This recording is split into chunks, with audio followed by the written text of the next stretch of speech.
Boa noite, bom dia ou boa tarde. Vou fazer uma coisa que eu acho que eu nunca fiz. Aliás, aqui no Brasil, eu devo supor que os reacts tenham sido iniciados pelo canal Medium Cap, que isso acho que foi em 2016 ou 2017. Agora eu não lembro. E desculpe que eu não lembro também o nome do criador, né? Mas vamos lá.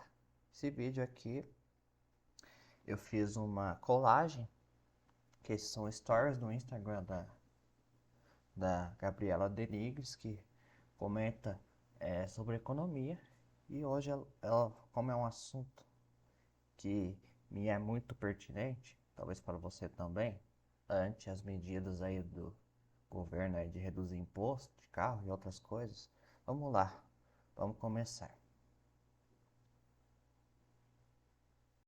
Ai, gente, eu tento ficar longe aqui do Instagram pra não comentar notícias e tal, porque estou passando por momentos turbulentos na faculdade, e aí eu tô tentando focar.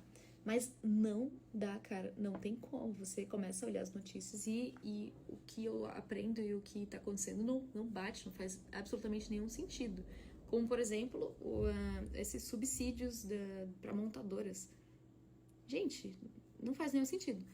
Uma das promessas de campanha do Lula foi que o pobre seria incluído no orçamento. Aqui ela falou do Instagram realmente. É, Deixa eu lembrar, tá? Questão de política assim no Instagram. Essas notícias eu nem acompanho mais. Porque, ah, é assim, é perda de tempo, entendeu? O que que vai mudar, né? É só reclamando, reclamando, reclamando e der solução, né? Ainda mais eu que sou libertário, então assim, eu vou ficar perdendo tempo com isso, né? Aí ela falou do subsídio. E é um fato. É, o Fernando Kioc fez um artigo, é, acho que foi semanas atrás, no Hotbar Brasil, que fala sobre essa medida. Ela deve estar se referindo ao BNDES, porque o BNDES ele vai fornecer 4 bilhões de reais para, é, alegadamente, para estimular a indústria, para não ter férias coletivas e afins. Então é isso que ela está falando. E nesse projeto também tem redução de imposto. Qualquer redução de imposto é boa, né? Não importa se é só no barbeador, ou se é só no carro, ou só em caminhão, não importa. Né? Imposto é sempre roubo.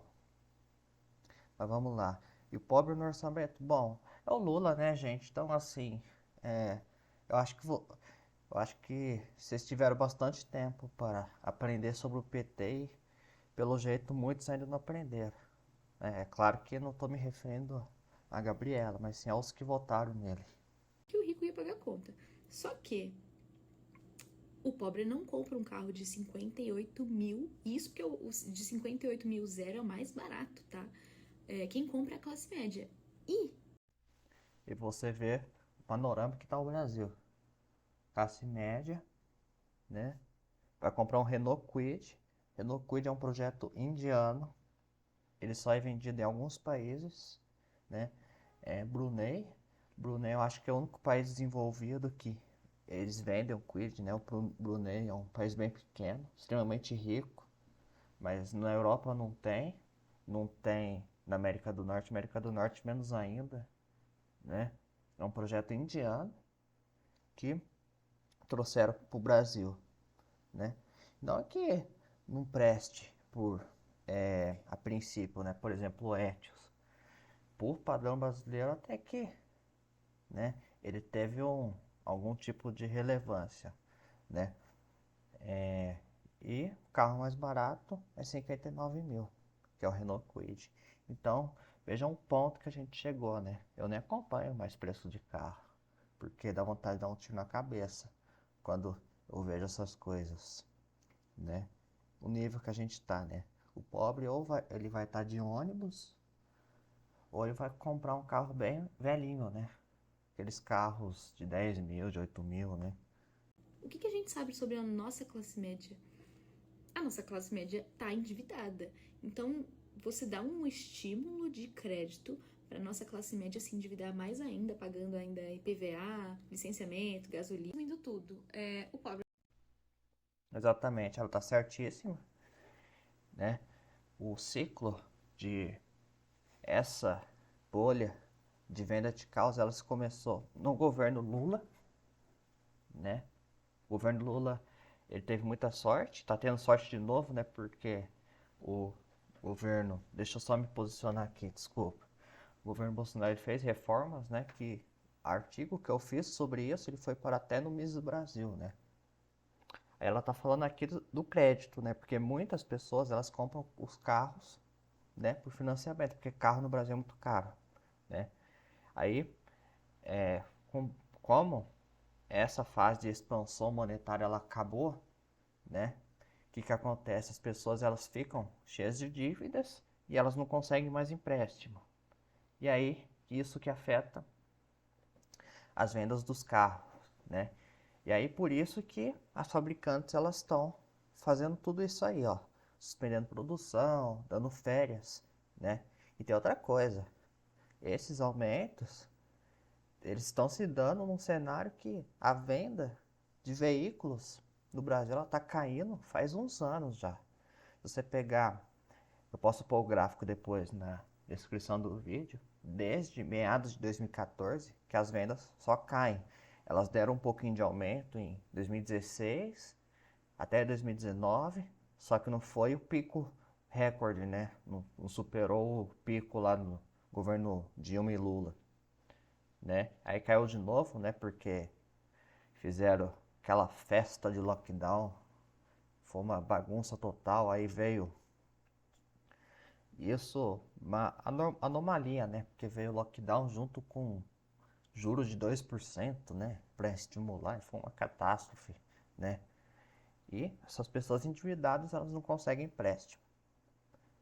Como elas não conseguem empréstimo, esses veículos eles vão se acumulando, né? Porque não tá vendendo e aí começa a acontecer essas coisas, né? E não vai ter o que fazer, né? Vai ter que ter esse ajuste, né? E para piorar, né? Mesmo eles aumentam os preços ao mesmo tempo que a renda real da população brasileira está estagnada há décadas, entendeu? A década de 2010 do Brasil é praticamente uma década perdida, né? Coisa do PT também. E pelo jeito o pessoal não aprendeu, né? Aí começaram as reformas, né?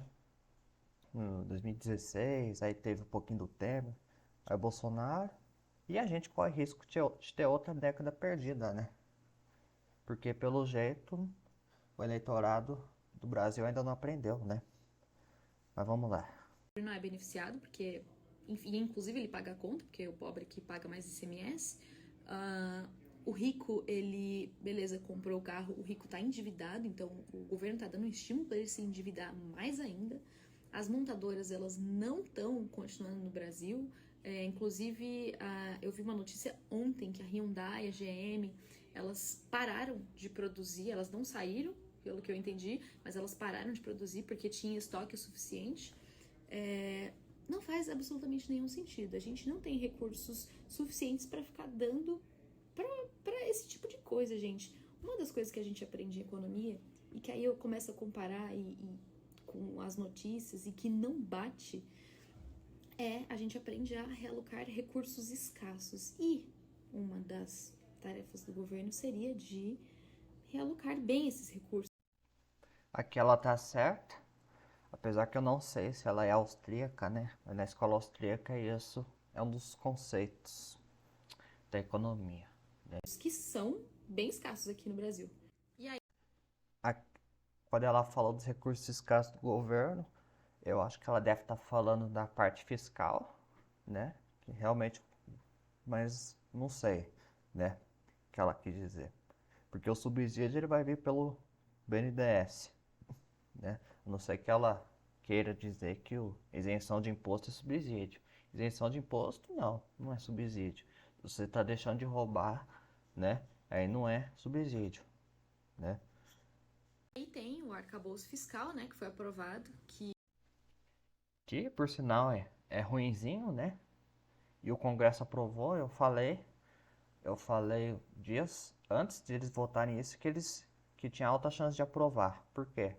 Porque nosso histórico de social-democracia, ele não tolera austeridade fiscal, né? Então, assim, parte do eleitorado quer, quer ter concurso público a rodo, um monte de universidade federal, empresa estatal, um monte de coisa, né? Vários estatais, isso aí tem custo, né? Que a gente é um país pobre e para conseguir pagar tudo isso, além da carga tributária gigantesca, ainda tem as dívidas, né? Que aí o governo tem que ficar pedindo dinheiro emprestado todo ano, né? E acabou os fiscais melhoraram um pouquinho lá no Congresso, né? O nome, o nome é bonito, né? Arcabouço fiscal, mas é ruinzinho, né? Eu não vou nem me ater a isso porque o Urich já fez vídeo sobre isso, entendeu? Então, não vou perder tempo com isso. E é um incentivo para o governo aumentar mais a arrecadação.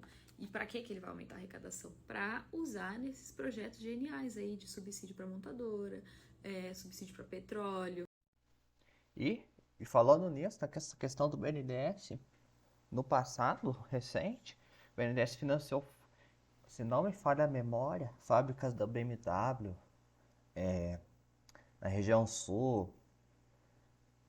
Se eu tiver errado, me corrijam, né? Aí depois fecharam a fábrica, parece lá. Foi uma bagunça, né? O Inovar Alto também foi um desastre completo, né? Então, assim, quantos americanos estão lá tendo um mercado muito mais livre nesse setor. Então, a gente fica aqui comemorando redução de. A gente fica comemorando você comprar um carro de terceiro mundo por 60 mil reais, entendeu? Então, é isso aí, gente, né? No Brasil é essa coisa maravilhosa. Um dos nossos desafios é aumentar a nossa produtividade. E como é que o Brasil vai ser mais competitivo e produtivo, sendo que... E muito provavelmente isso aí é pro PT, né? O governo tentar conseguir apoio, né? Das grandes corporações do setor industrial, né? Que isso aí é mais velho que andar para frente no Brasil também. A Dilma fez isso, parte do governo Lula também. Aí depois o PT estragou tanto a economia que até os grandes empresários da indústria ficaram com raiva, né? Porque a conta chega, né? Aí começa, o pessoal perde renda, né? A crise que a gente teve, né, em 2015 foi catastrófico, né? Então é isso aí, né? E o pessoal não aprendeu, pelo jeito, né? Vamos lá. E deixa eu ver. É para ter apoio político, né? Porque o governo não, o governo precisa de apoiadores, né? Não, a força apenas não basta, né? metade da população não tem acesso a esgoto. Uma coisa simples. Esgoto, gente. Imagina o quanto que essa pessoa perde na vida dela, o quanto isso... Inclusive, eu só falei no artigo que publicaram lá no IMB, né? Artigo meu. Existe mais gente com celular do que gente com acesso ao saneamento básico. É isso aí, gente, né? Então, assim, na Roma antiga já tinha lá o sistema de sanitário. E no Brasil, de 2023 ainda não tem, né? Aí o Lula também estragou o marco de saneamento, aí o Congresso depois mexeu, né? Eu nem preciso falar muito do Lula, né? Porque é só acompanhar, né? Na notícia, ele acaba se prejudicando, né? Porque cada coisa que ele faz é uma coisa pior que a outra, né? Então, assim, nem precisa criticar o Lula. Ele mesmo já é uma crítica, né? atrasa Em ela de si. se desenvolver sozinha por falta de uma coisa tão básica. E aí eu te pergunto, será que realmente essa é a prioridade? Ou, inclusive, o governo dos pais dos pobres, há pouquíssimo tempo atrás, estava quase revogando o novo marco do saneamento, gente. Que é justamente o que a gente precisaria resolver para conseguir gerar mais produtividade, mais riqueza, fornecer dignidade para as pessoas conseguirem andar com as próprias pernas, se desenvolverem, gerarem riqueza, se aprimorarem no que elas são boas e cara, conseguirem ser a melhor versão delas mesmas e com isso gerando mais riqueza e mais produtividade cada vez mais pro Brasil. Enfim, gente, vai demorar, não é querendo desanimar vocês, mas vai demorar algumas gerações, eu acho que eu não verei isso em vida pro Brasil melhorar, porque eu lembro que quando eu trabalhava na Câmara, eu não via discussões técnicas, eu via discussões de cargo, discussão de subsídio. Então, a conclusão que eu tenho é que a política brasileira não tem a menor capacidade de resolver os problemas do século XXI. Não tem. E os incentivos são perversos. E eu acho que a gente só vai mudar isso quando houver, acho que sei lá, uma conscientização cultural, porque os políticos realmente representam o brasileiro, né? Quando mais pessoas quererem se envolver na política, mais pessoas boas quererem se envolver na política para conseguir mudar isso aos poucos lá dentro. O que eu vejo é que a política hoje em dia, por conta da internet, não é mais a mesma de antigamente. Eu não sei como era antigamente, mas imagino que tinha muito mais sujeira, muito mais caciques, etc., do que hoje em dia, porque hoje, com a internet, acho que a gente consegue pressionar mais os políticos. Apesar que a Veja, houve uma época, eu peguei um pouco dessa época ainda, Veja fazia matérias muito boas, viu? Contra o PT. Hoje em dia eu nem sei mais como é que tá a Veja, porque eu não acompanho mais, né? A votarem favoráveis a projetos que a maioria da população é a favor. Então é isso aí, né? Ela falou da discussão no Congresso e interessante isso também. Quando eu fiz um artigo sobre padrão ouro no Brasil, eu também fiz uma certa comparação, né? Porque o pessoal estava discutindo padrão metalismo e papel moeda, né? O papel moeda sem lastro. Comparando com o que existe hoje no Congresso, eu não tem nem o que dizer, né? Joaquim Murtinho,